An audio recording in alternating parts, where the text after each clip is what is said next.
How do I build the best fence to keep deer out of my garden?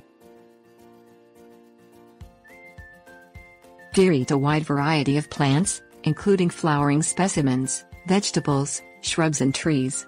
Along with their minimally selective palate, deer can jump high, making it especially difficult to keep them away from the smorgasbord of the garden. To build the best fence to keep deer out of your garden, keep in mind how high and how far a deer can jump, as well as the type of terrain where you will put your fence. High jumps. The height a deer can jump varies from one species to another and also depends upon the terrain. For instance, when a slope borders a fence that is too high for a deer to jump, the deer can use the slope for extra leverage and jump over the fence. Deer usually won't jump a 6-foot-tall fence unless they are chased, according to the University of California statewide Integrated Pest Management Program website. In that case, deer can clear an 8-foot-tall fence when jumping from ground level, and they can clear an 11-foot-tall fence when jumping downslope. Woven wire fence. Things you will need: post hole digger or auger, measuring tape, wood fence posts, string or twine, calculator optional, carpenter's level, hoe or similar tool, woven wire fencing, wire cutters, pliers, pulling jack or pull rod, stapler, staples at least 1 3/4 inches long, gate. Step 1. Place corner posts. Dig a hole 3.5 feet deep, using a post hole digger or an auger, at each end of where you want to put one side of a woven wire fence. Put one wood fence post in each hole. These posts are the fence's corner posts. Step 2. Stretch guide between posts. Tie string or twine to one corner post. Stretch it to the other corner post, and fasten it in place to create a straight line between the posts. Step 3. Measure fence length. Measure the distance from one corner post to the next corner post. Divide that distance by 50 inches, which is the desired distance between the fence's additional posts, called line posts.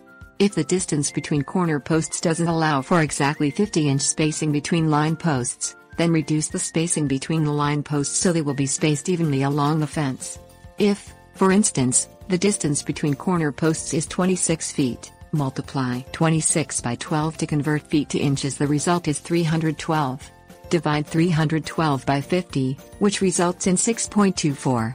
Average up, and divide the distance from corner post to corner post by 7. In this example, 312 divided by 7 equals 44.5 inches between line posts. Step 4. Dig line post holes. Dig line post holes 2 feet deep. Space holes the distance apart determined by your calculations for even line post spacing, but place the holes no more than 50 inches apart. Step 5. Set posts. Place fence posts in the holes. Keep the line posts and corner posts vertical by using a carpenter's level to check them as you fill the remainder of each post hole with soil. Tamp the soil tightly around every post, using the handle of a hoe or other tool to pack the soil. Step 6. Install woven wire. Remove several vertical strands of wire from woven wire fencing. Wrap that section of fencing's horizontal wires around a corner post. Twist each loose wire end back into the woven wire by using pliers, splicing into its respective horizontal strand.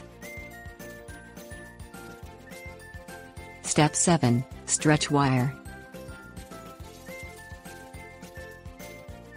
Walk to the second corner post, and attach a pulling jack or pull rod to the fence's wire mesh.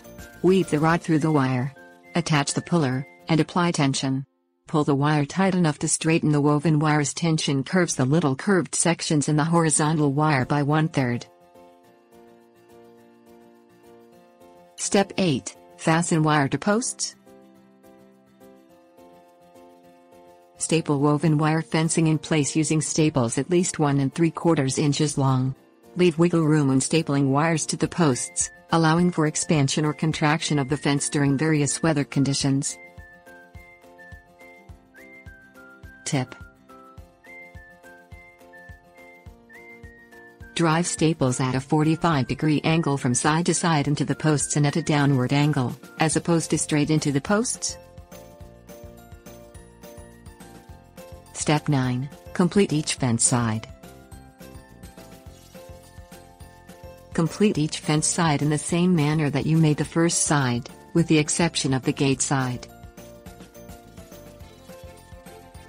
Step 10. Complete the gate side. Set corner posts on each side of the gate opening. Stretch wire from a corner post to a gate post, and tighten and fasten the wire to the gate post in the same manner you attached wire to the first corner post. Tip: your gate should be as tall as your fence to prevent deer from entering at its point. Attach hinges and other gate hardware to the gate posts. Long jumps. Even though a deer is capable of jumping a distance of 20 feet, it can't jump both high and long at the same time. For this reason, double fencing can effectively keep deer out of your garden. If you already have a standard height fence, one that is 4 to 5 feet tall, then adding a second, similar fence 4 feet from the original fence can prevent deer from leaping into your garden, according to a University of Vermont Extension article. Tip: for additional approaches to keeping deer away from your prized plants, see how to keep deer from eating flowers.